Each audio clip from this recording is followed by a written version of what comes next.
Hello WhatsApp guys, welcome to my channel. This is fun crazy EXP।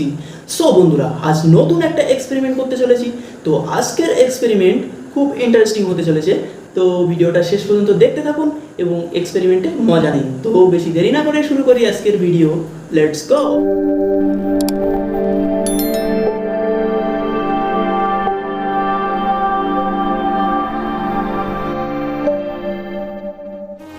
তো বন্ধুরা, আমি basically এই থালা নিয়েছি, একটা থালার মধ্যে অল্প কিছু জল আর সাথে একটা গিলাস আর হলো কি একটা খাতার পেজ।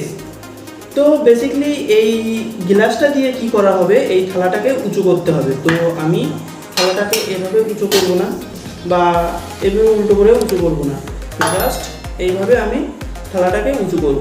তো দেখুন কিভাবে উঁচু করতে হয়। তো এটা একটা ট্রিক্স এখানে কাজে লাগাতে হবে, তো সেটাই আজকে দেখাবো। তো চলুন। তো প্রথমে আমি কি করব, এই খাতার পেজটা নেব, নিয়ে এই যে থালাটা আছে থালার মধ্যে দিয়ে দেবো, মানে এই জলের মধ্যে দিয়ে দেবো। তো পেপারটা পুরো ভিজে গেল।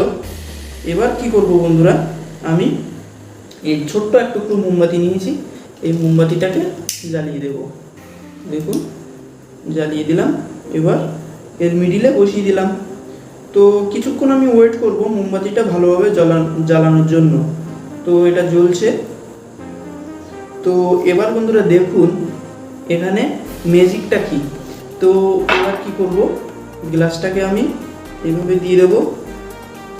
দেখুন মোমবাতিটা নিভে গেল।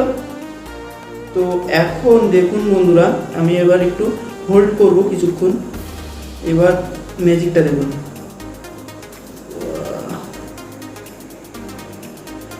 তো বন্ধুরা দেখুন, কোনো সাপোর্ট নেই বন্ধুরা, এটা বিনা সাপোর্টেই উঠে গেল। তো দেখুন বন্ধুরা,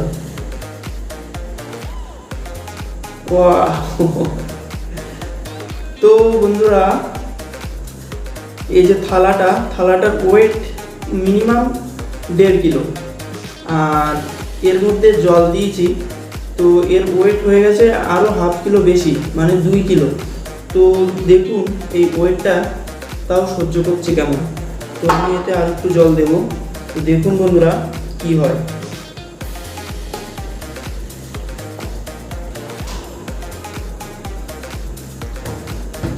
এটার ওয়েট প্রায় 3 থেকে 4 কিলো হয়ে গেছে।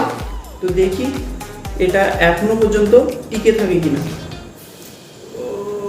তো বন্ধুরা দেখুন, অবিশ্বাস্যকর বন্ধুরা, একদম অবিশ্বাস্যকর। ওয়াও। তো আমি এবার আস্তে আস্তে এটা রাখবো। তো বন্ধুরা, এর পেছনে ইন্টারেস্টিং একটা সায়েন্স কাজ করে। তো এর সায়েন্সটা কি আমি একবার একটু বলে দিই। তোমরা হয়তো অনেকে পড়েছো, হচ্ছে এটা ওয়েস্ট বেঙ্গল বোর্ডের আর কি, ক্লাস 6 থেকে 10-এর কোনো একটা ক্লাসে তোমরা হয়তো পড়ে থাকতে পারো এটা। তো এটা বেসিক্যালি কিভাবে কাজ করছে, তো এখানে আমি যখন মোমবাতিটা জ্বালিয়ে দিয়েছি, জ্বালানোর পরে মোমবাতিটা জ্বলতে সাহায্য করে অক্সিজেন, মানে অক্সিজেনটাকে মোমবাতিটাকে জ্বালাতে সাহায্য করে। তো আমি যখন গ্লাসটা মোমবাতির ওপরে দিয়ে দিয়েছি আর সাইডে যখন জলটা আছে, তখন কি করবে, গ্লাস মোমবাতিটাকে পুরো আটকে দেবে। আটকে দেওয়ার ফলে গ্লাসের ভিতরে থাকা যতটুকু অক্সিজেন ছিল সেই অক্সিজেনটুকু জ্বলে যাবে।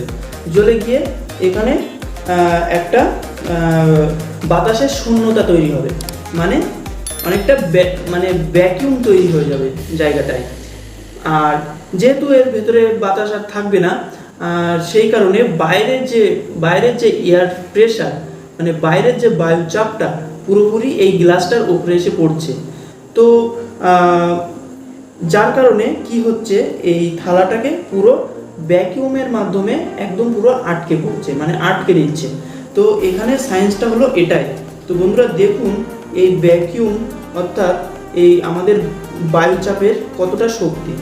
তো তোমাদের কাছে বন্ধুরা একটা কোশ্চেন আমার রইল। তো আপনারা বলবেন, মানে তোমরা বলবেন সরি, আমার একটু ভুল হয়ে যায় ভিডিওর মধ্যে, কখনো আপনি কখনো তুমি বলে ফেলি। তো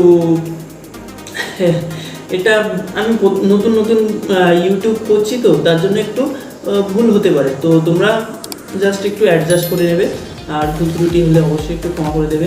তো বন্ধুরা, যেটা বলছি, তো তোমাদের একটা কোশ্চেন আমি করছি, কোশ্চেনটা অবশ্যই কমেন্টে জানাবে। তো পারদ স্তম্ভ মানে বায়ুচাপ, সমুদ্র স্থলের লেভেলে যে বায়ুচাপ পারদ স্তম্ভের কত সেন্টিমিটার? বন্ধুরা, বায়ুচাপ পারদ স্তম্ভের কত সেন্টিমিটার হয়ে থাকে? তো এটা তোমাদের কোশ্চেন, তোমরা অ্যান্সারটা কমেন্টে অবশ্যই জানাবে। তো ভিডিওটা ভালো লাগলে অবশ্যই একটা লাইক করবে, চ্যানেলে নতুন হলে অবশ্যই চ্যানেলটাকে সাবস্ক্রাইব করে বেল আইকনটা ক্লিক করে দেবে, যাতে নতুন নতুন ভিডিওর নোটিফিকেশন আগেভাগে তোমাদের ফোনে চলে যায়। তো বন্ধুরা, আজ এই পর্যন্ত, দেখা হবে পরবর্তী ভিডিওতে। ততক্ষণ ভালো থাকুন, সুস্থ থাকুন। জয় হিন্দ, বন্দে মাতরম।